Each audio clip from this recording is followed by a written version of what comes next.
नमस्ते।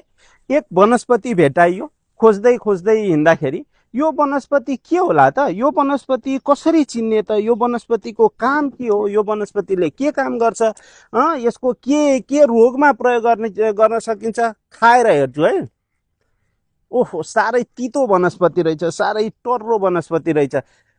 तितो छ, टर्रो छ जस्तो करेला, तितो छ, टर्रो छ जस्तो अनेक वनस्पति, तर यसको गुण शरीरको लागि साह्रै मिठो छ। कसरी? यो जति पनि खोकीसँग सम्बन्धित छ, जति पनि छातीको रोगसँग सम्बन्धित छ, इभन टिबीमा समेत यो वनस्पतिको प्रयोग भएको पाइन्छ।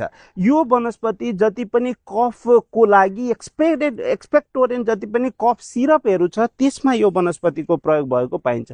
यो असुरो हो। यसको विभिन्न गुणकर्महरू छन्। शरीरमा रगत सफा गर्ने काम समेत यसले गर्दछ।